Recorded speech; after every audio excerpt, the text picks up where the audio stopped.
채널 젊은 달. 크리스토퍼 놀란 감독님의 필모는 엄청납니다. 영화에 그의 이름이 같이 올라가 있으면 왠지 웅장할 것 같고, 왠지 기분 좋게 복잡할 것 같고, 왠지 영화관에서 봐야 할 것 같고, 왠지 또 말도 안 되는 걸 실제로 찍었을 것 같거든요. 최근에 개봉한 영화 오펜하이머가 58일 만에 촬영되신 거 알고 계셨나요? 580일이 아니라 58일입니다. 러닝타임 3시간에 백악관 세트 하나 빼고 전부 온 로케이션으로 촬영한 오펜하이머가 58일 만에 촬영되었습니다. We shot really fast, right? I mean, we shot it in like 57 days or something. We were going all over America. It was just like this train. Yeah. But I had never seen a crew work like that. The crew work unbelievable. Yeah. 크루도 크루지만 오펜하이머의 자전 영화인 만큼 배우 킬리언 머피는 거의 모든 장면에 등장해야 했고, 때문에 그는 아주 살벌한 스케줄을 소화해야 했다고 합니다. Playing a character like that for such a long time. And I'm not talking about sort of the method or anything like that. I'm just talking about the focus. Doing it for that long with all the prep for 15, 16, 17 hours a day. But I don't know how Killian didn't lose his mind. No, for sure. Looked at the schedule. We would pop in and out, and you were there. You were never not there. And none of us really know, we know in parts what the experience are, but even just, if you just talk about it in terms of a lift, how? Yeah. Just give us a little about how. But you know, you get into a kind of a rhythm. You get that kind of rhythm when you're in every single day and you don't think about anything else and it just consumes you. It's all like you live and breathe. Possession. Yeah, it is kind of like a little bit like a possession. But it was the best. I mean, coming to work and like you look at the call sheet and you go, oh my God, I got to see with Downey tomorrow. Then I got to see with Matt and I got to see with Emily and then I see with Gary Oldman. It was, I mean, what actor wouldn't? That's just a dream. And of course, you got the best people in the world. You've got to just raise your game every time. It was just a gift. Stamina of talent is crazy. And how you did it eating a celery stick a day, I don't know. I do not know how you did it. Every single crew member, every single actor wants to be on a Chris Nolan set. We were discussing this. It's a little bit of a letdown when you go on to another set. No disrespect to every director in the world, but that efficiency, you know, that's like real rigorous efficiency that happens. And like Robert was saying, that just there's a lot of wasted time, wasted money that it surrounds our industry. But with Chris, it isn't. And you just go straight to the work. And I think the reason he collaborates a lot with people is that he likes to do that thing where it's just the work. A lot of our scenes are sort of ensemble scenes. And, you know, it's like we're the background band. But everyone's really competent in their own right. But, you know, we know what we're here for. We're not trying to go in and steal a scene. It's not about that. We're just here to be... I'm playing the egg now. It's quite magical. It reminds me of like these old Hollywood movies where like everyone would be in them, you know? It's really great. It's really exciting to be a part of it. It's great when you don't have to fucking lie about this shit. There are all these legends about what it's like on a Christopher Nolan set, and you've hinted at some of them, like lack of chairs. Is that a real thing? I mean, there's an apple box around now. Occasionally there's an apple box. Park your booty on an apple box. Human resources are scarce.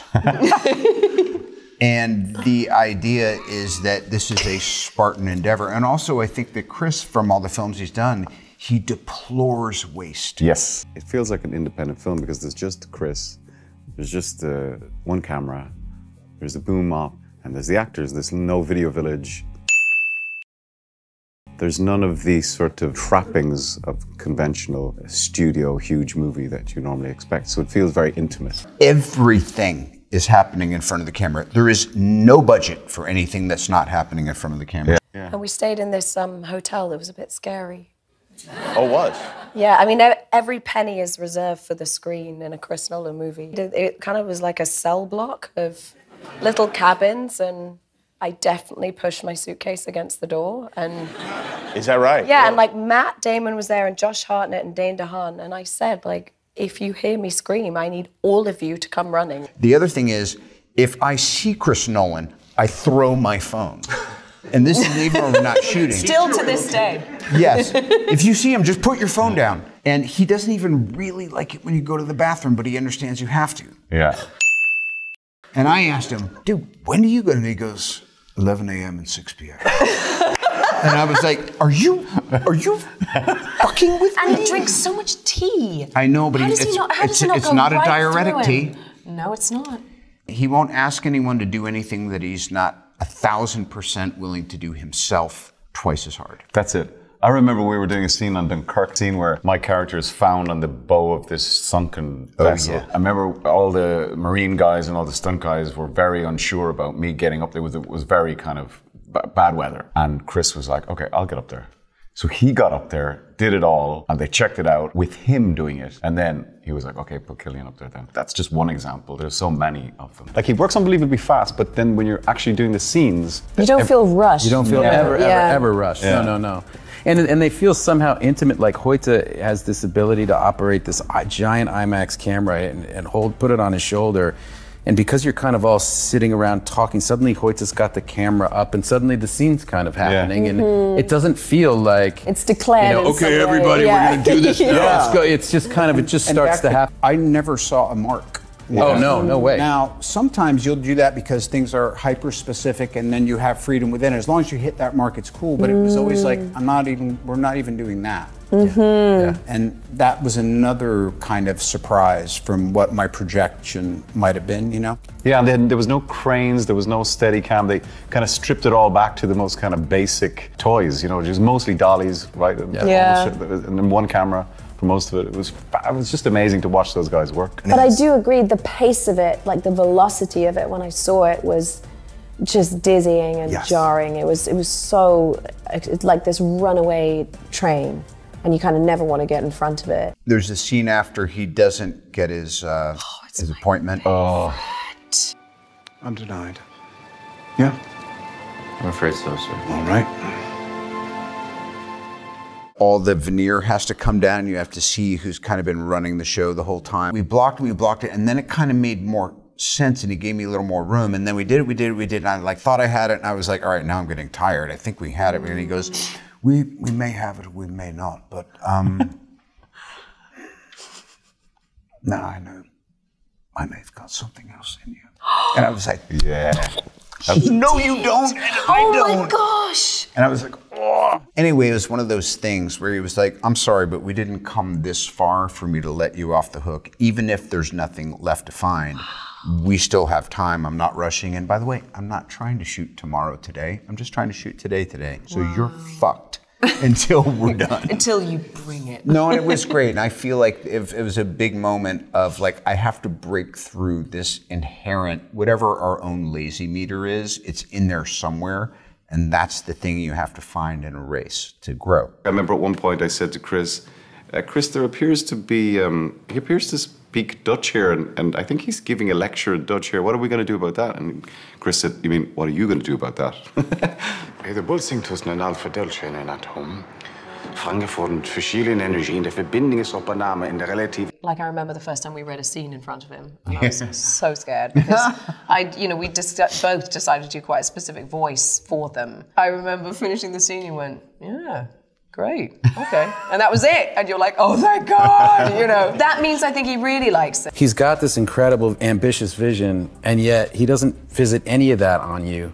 You have total creative freedom, and he's genuinely interested, like Em was saying, in what you're gonna do. And so it's like he gets the best out of everybody he's collaborating with and somehow bakes that into his vision, and all the boats kind of rise, rather than kind of engineering. Yeah. That weird thing, it's almost like an engineering of the humans, because all the rest of the stuff, trust me, you will never be on a set that is more dialed in. Right. To the point where the only thing that could go wrong is us. Right.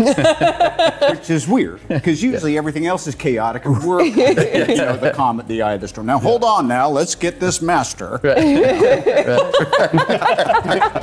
Two phrases that Chris used very early on in the movie. One was, and I was kind of struggling, it's a very, very complex moral journey that Oppenheimer goes on. You know, it's wild, to say the least. Yeah, and he used this phrase to me. He said he's dancing between the raindrops, and that kind of unlocked something in my mind about how to play him. And then in another scene, I remember I think it was with Matt Damon. We were shooting, and I came in quite heavy in the scene. Yeah. And I remember Chris pulled me aside and he said, "Remember, he's not a boxer. He's a chess player." And again, such a succinct but comprehensive note. Brilliant. Which gives you total permission as an actor, by the way, to just let the entire thing come to you. You know? But it just can turn a performance like completely on its axis. One sentence can just, Pretty good at that. Well, that's very kind of you to say. But the thing about that not shooting in order and you having to figure out that puzzle for yourself. And you know, I'm there on set trying to gauge that for the audience. I'm the sort of audience's eyes on set. But it's really not until we get in the edit suite and sit there with Jen Lame, who's cutting the film, and then we see what all of you have done, and it starts to fit together, and you see the work that's gone in. Because I get to take that for granted when I work with people. They turn up to set, they do their thing, it seems simple, it often seems effortless, and then you get in the edit suite and you see how it relates to something an hour away in the film. And that's where you start to see the work that these guys have put in. He generally tends to just call me out of the blue, or Emma Thomas, his wife and producer, calls me because Chris doesn't possess a phone or a computer or an email. What he always does, though, I think that people know this now, is that he flies to wherever you are and gives you the actual script himself in person. And it's always printed on red paper with black ink. And it's like it was a tome, it was a doorstopper of a thing. It's so private in a lovely way. It's just the coolest. Just usually everything, you know, everyone's in the know, and your agents and your team, and you know, all the producers know, and you know, you're being discussed by people. There's sort of the chatter and the noise around putting a project together, and this feels really distinctive and calm and private and peaceful. And reasonable. Well, I've always said this, I need to feel intimidated by work. It needs to feel dangerous or impossible for me. If it feels like I know how to play that, I'm not really interested. It needs to feel like a huge leap, and this was one of the biggest leaps. It's a sort of wild combination of like abandonment working with him, and also knowing that you're going to have the screws tightened on you as an actor to such a degree that it becomes one of the most thrilling experiences of your life. Nice thing about establishing trust over time with crew members is that they're happy to be pushed because they understand that I'm there on that journey with them. I'm not going to leave them hanging. So we're going to succeed or fail together.